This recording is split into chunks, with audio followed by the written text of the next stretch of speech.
വിഷാദപർവം.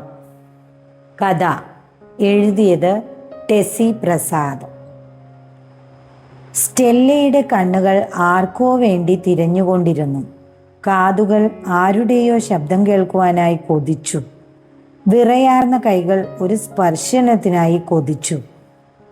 ഓർമ്മകൾ തിരശീലയിലെന്ന പോലെ തെളിയുന്നു. ജീവിതത്തിൻ്റെ നല്ലൊരു പങ്കും മകൻ്റെ വളർച്ചയ്ക്കും വിദ്യാഭ്യാസത്തിനും വേണ്ടിയായിരുന്നു. ഉദ്യോഗത്തിനായി ലണ്ടനിൽ പോയ മകൻ 2 വർഷം കഴിഞ്ഞ് തിരിച്ചു വന്നപ്പോൾ സംസാരത്തിലും പെരുമാറ്റത്തിലുമൊന്നും തൻ്റെ പഴയ ഡാനി ആയിരുന്നില്ല. ആദ്യമായി ലണ്ടനിലേക്ക് പോയപ്പോൾ കണ്ണുകൾ നിറഞ്ഞിരുന്നു. വീടിൻ്റെ പടികൾ ഇറങ്ങുമ്പോൾ തിരിഞ്ഞു നോക്കി കണ്ണീർ പൊഴിച്ചതുമൊക്കെ ഓർമ്മകളിലെത്തി. ഡാനിയലിന് ലണ്ടനിൽ ജോലി കിട്ടിപ്പോയ ശേഷം നിത്യേന എന്ന പോലെ വിളിച്ചിരുന്നുവെങ്കിലും ക്രമേണ കുറഞ്ഞു മാസത്തിലൊന്നൊക്കെയായി ഫോൺ വിളി, പിന്നെ വല്ലപ്പോഴുമൊക്കെയായി. പിടിക്കാൻ പറ്റുന്ന അകലത്തിലല്ലല്ലോ മോനെന്ന് ഭർത്താവ് ഡേവിഡ് വിഷമത്തോടെ ചിലപ്പോഴൊക്കെ തൻ്റെ വിഷമം കാണുമ്പോൾ മന്ത്രിച്ചിരുന്നു. ഡാനിയൽ ആദ്യമായി വന്നുപോയി കഴിഞ്ഞ് അധിക നാളുകൾ കഴിയും മുമ്പേ ഒരു ഏപ്രിൽ മാസത്തിൽ ന്യൂമോണിയ പിടിപെട്ട് തൻ്റെ എല്ലാമായിരുന്ന സ്നേഹനിധിയായ ഭർത്താവ് ഡേവിഡ് കർത്താവിൽ നിദ്ര പ്രാപിച്ചു. അന്ത്യയാത്രയിൽ താലോലിച്ചു വളർത്തിയ ഒരേ ഒരു മകൻ മാത്രമുണ്ടായില്ല. ആ യാത്ര കണ്ട് കുഴഞ്ഞു വീണപ്പോൾ നാട്ടുകാർക്ക് അതൊരു സംസാര വിഷയമായിരുന്നു. കുറച്ച് ദിവസത്തേക്ക് ബന്ധുക്കളും വീട്ടുകാരും വിളിച്ചും പറഞ്ഞുമൊക്കെ ഇരുന്നെങ്കിലും ക്രമേണ ജീവിതത്തിൽ ഒറ്റപ്പെട്ടു. അപ്പൻ്റെ മരണം ഡാനിയൽ അറിഞ്ഞിരുന്നുവെങ്കിലും ഒരു തരം തണുത്ത പ്രതികരണമായിരുന്നു അവൻ്റെ പക്ഷത്തു നിന്നുണ്ടായത്. മകൻ്റെ പഠിത്തം, ജോലി, വിവാഹം ഡേവിഡിൻ്റെ വലിയ സ്വപ്നങ്ങളായിരുന്നു. അപ്പൻ്റെ സ്വപ്നങ്ങൾ പോലൊക്കെ തന്നെ കാര്യങ്ങൾ ഏതാണ്ടൊക്കെ നടന്നെങ്കിലും തങ്ങളോടുള്ള അവൻ്റെ സ്നേഹത്തിൻ്റെ പിശുക്ക് സഹിക്കാനായില്ല. അവൻ വിവാഹിതനായത് ഡേവിഡും ഞാനും അറിയുന്നത് തന്നെ 1 വർഷമോ മറ്റോ കഴിഞ്ഞാണ്. ആ വേദനയൊക്കെ ഡേവിഡിൻ്റെ മനസ്സിൽ ഉമിത്തി പോലെ നീറിക്കൊണ്ടിരുന്നു. അതൊന്നും കൂടെ എന്തിനും ഉണ്ടായിരുന്ന തന്നെ പോലും ഒരു പരിധിവരെ അറിയിച്ചിരുന്നില്ല. ചില നേരങ്ങളിൽ വിദൂരതയിലേക്ക് കണ്ണും നട്ടിരിക്കും. ആരെയോ കാത്തിരിക്കുന്നത് പോലെ വാതിലും തുറന്ന് വേലിക്കലേക്ക് നോക്കിയിരിക്കും. ആ നേരങ്ങളിലൊക്കെ സ്വാന്തനം എന്ന പോലെ ചോദിക്കുമായിരുന്നു, എന്തു പറ്റി, എന്തോന്നാ ഇതൊക്കെ? മുഖത്തപ്പോൾ നിർവികാരതയുടെ നിഴലാട്ടം പ്രകടമാകുന്നതല്ലാതെ ഉത്തരമൊന്നും ഉണ്ടാവാറില്ല. ഡേവിഡിന് മകനെന്ന് വെച്ചാൽ ജീവനായിരുന്നു. ഡാനിയലിനും അങ്ങനെ തന്നെയായിരുന്നു. അപ്പനും അമ്മയുമായിരുന്നു അന്നൊക്കെ അവന് തൻ്റെ ലോകം. ലണ്ടനിൽ പോയതോടെയാണ് എല്ലാം തകിടം മറിഞ്ഞത്. അവിടുത്തെ രീതികൾ, പുതിയ ബന്ധങ്ങൾ, ജീവിതം എല്ലാം അവനിൽ മാറ്റങ്ങൾ വരുത്തി. ഡേവിഡ് മരിച്ച് 2-3 വർഷങ്ങൾ കഴിഞ്ഞ് മുന്നറിയിപ്പൊന്നുമില്ലാതെ ഡാനിയൽ വന്നു. അത്ഭുതവും ആഹ്ലാദവും കൊണ്ട് പുറം കാഴ്ചകൾക്ക് മങ്ങലേറ്റു. മോൻ വൈകിയാണെങ്കിലും അമ്മയെ കാണുവാൻ വന്നല്ലോ. ഡാനിയൽ വളരെ കരുതലോടും സ്നേഹത്തോടെയുമാണ് പെരുമാറിയത്. വളരെ നേരത്തെ ഊഷ്മളമായ ആലിംഗനത്തിൽ നിന്നും വിടുതൽ ചെയ്ത് ഡാനിയൽ വീട്ടിനുള്ളിൽ കടന്നിരുന്നു. 4 ചുറ്റും ഒന്ന് കണ്ണോടിച്ചു. എല്ലാം പഴയപടി തന്നെ എന്ന തോന്നൽ ആ മുഖത്ത് നിന്ന് വായിച്ചെടുക്കാം. ഇതിനിടയ്ക്ക് അമ്മ സ്റ്റെല്ല മോന് പ്രിയമുള്ള മസാല ചായയുമുണ്ടാക്കി പകർത്തു കൊണ്ടുവന്ന് വാ തോരാതെ ചോദിച്ചുകൊണ്ടിരുന്നു. ലിൻഡ എന്തു പറയുന്നു? കുട്ടികൾ എന്തു പറയുന്നു? എന്തേ അവരെ കൊണ്ടുവരാത്തത്?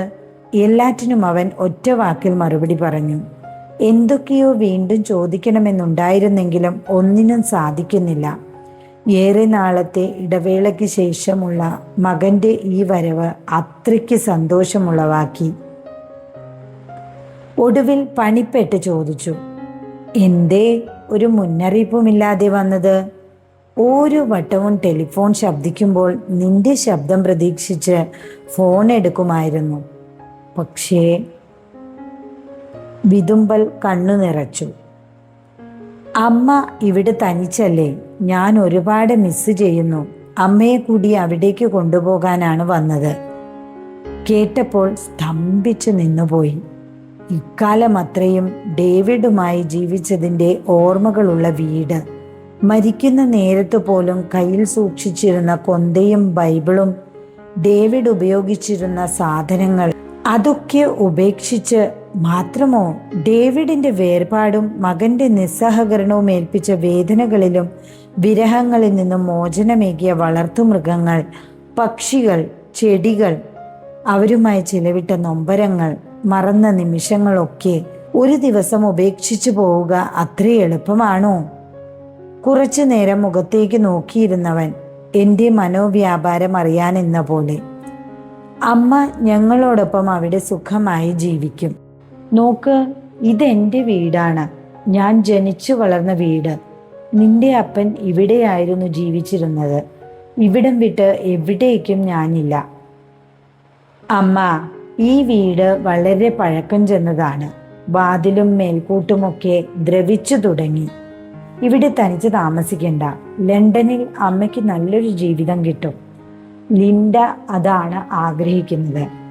ആ രാത്രി ഉറങ്ങുവാനായില്ല. എന്താണ് ചെയ്യേണ്ടതെന്ന് ഒരെത്തും പിടിയും കിട്ടുന്നുണ്ടായിരുന്നില്ല. ഡാനിയൽ തൻ്റെ ഒരേ ഒരു മകനാണ്. അവനും ഉണ്ടാകുമല്ലോ തൻ്റെ മേൽ ചില അവകാശങ്ങളൊക്കെ. ഒരു തീരുമാനത്തിനായി മനസ്സിനെ ശക്തിപ്പെടുത്താൻ ശ്രമിച്ച് കിടന്ന് എപ്പോഴോ ഉറങ്ങിപ്പോയി. രാവിലെ ബ്രേക്ക്ഫാസ്റ്റ് കഴിക്കുന്ന നേരം ആരോ കോളിംഗ് ബെൽ അടിക്കുന്ന ശബ്ദം കേട്ട് വാതിൽ തുറന്നപ്പോൾ 2-3 അപരിചിതർ അവിടമൊക്കെ വീക്ഷിക്കുന്നതാണ് കണ്ടത്. അതിലൊരാൾ തിരക്കി, മിസ്റ്റർ ഡാനിയലിന്റെ അമ്മയാണോ? അതെ. ആരാ?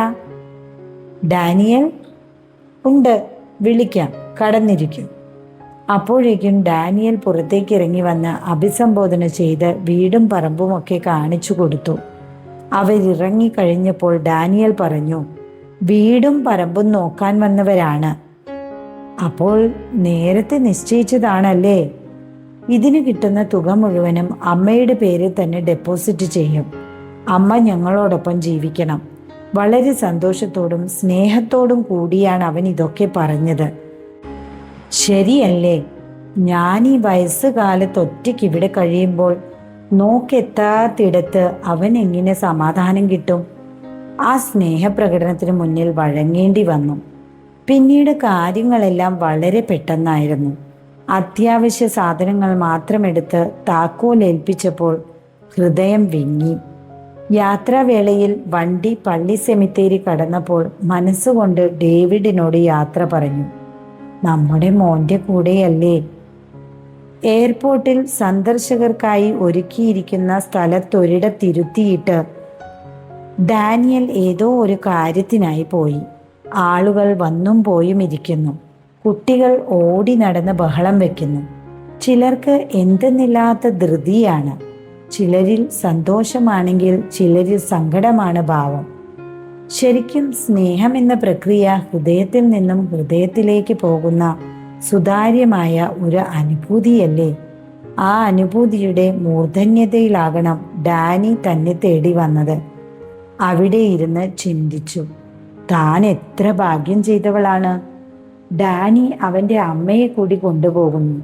ഒരു പക്ഷേ തൻ്റെ മനസ്സിൻ്റെ വിങ്ങലും വേദനയുമെല്ലാം ഇളം കാറ്റുപോലെ ഡേവിഡ് ഡാനിയിൽ എത്തിച്ചിരിക്കുമോ?